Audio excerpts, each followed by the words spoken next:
Halo semua, hari ini kita akan membahas tentang perjuangan Sultan Agung. Sultan Agung adalah Sultan Mataram keempat yang memerintah dari tahun 1613 hingga 1645.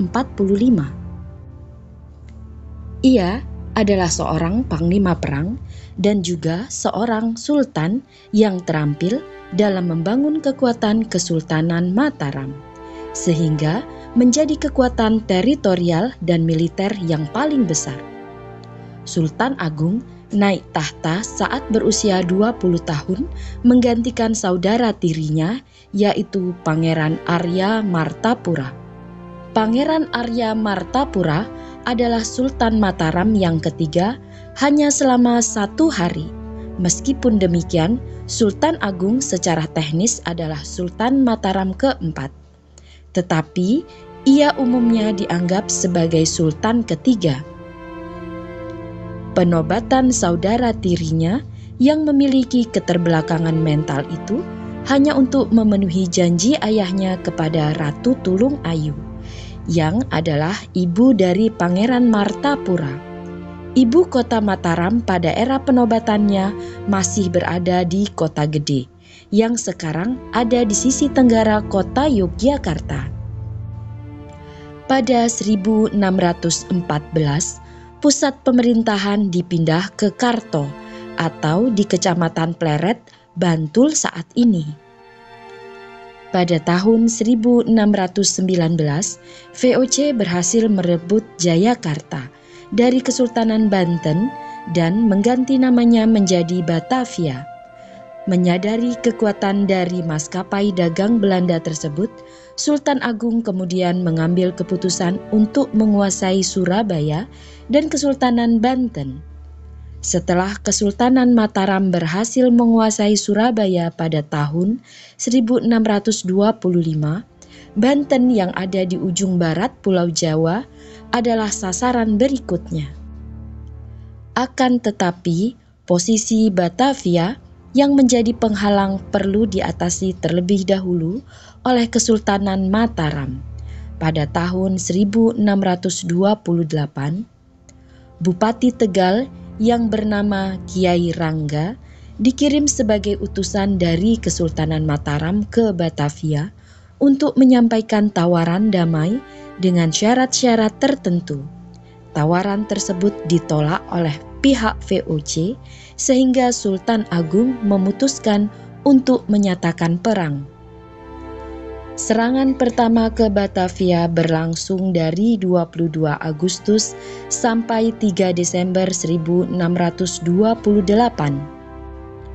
Pasukan penyerang darat dipimpin oleh Pangeran Mandu Dareja dan pasukan yang menyerang dari laut dipimpin oleh Tumenggung Bahu Reksa.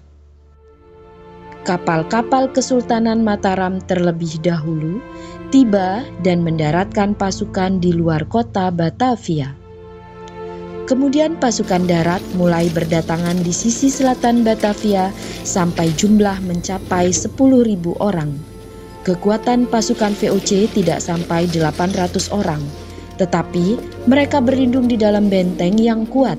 Perumahan di sekitar benteng juga telah dibakar terlebih dahulu oleh VOC, sehingga pasukan Mataram tidak mempunyai posisi berlindung.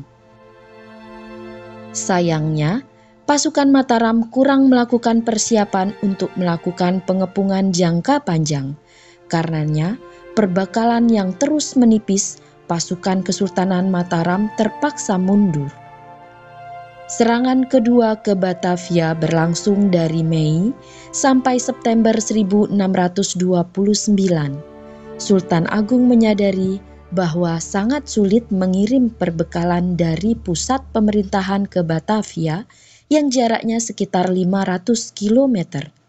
Sebagai persiapan serangan kedua, Kesultanan Mataram terlebih dahulu membangun desa-desa pertanian baru dari Cirebon hingga ke wilayah Bekasi saat ini.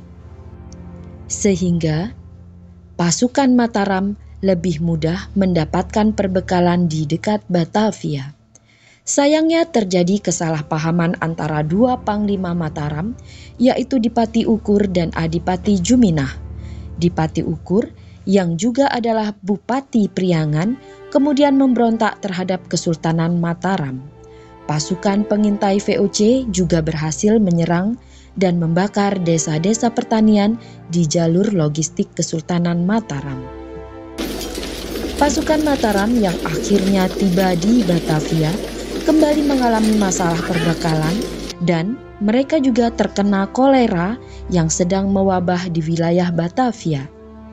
J.P. Koen, Gubernur Jenderal VOC saat itu, diperkirakan juga meninggal karena wabah kolera.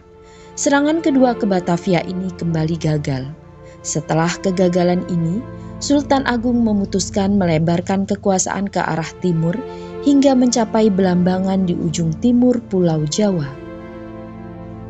Sultan Agung tidak saja dikenal atas serangannya terhadap Belanda, tapi dia juga menyebarkan warisan tradisi Jawa dari sebagian wilayah Jawa Barat sampai ke ujung timur Pulau Jawa. Budaya Jawa saat ini berasal dari warisan era Sultan Agung, termasuk diantaranya tata cara pagelaran wayang kulit, gamelan, berbagi tarian, dan penanggalan Jawa. Sultan Agung juga meninggalkan sistem administrasi wilayah, yaitu kadipaten yang dipimpin oleh seorang adipati. Sistem ini diteruskan oleh sultan-sultan berikutnya dan kemudian juga digunakan oleh pemerintahan Hindia Belanda untuk membentuk sistem administrasi karesidenan.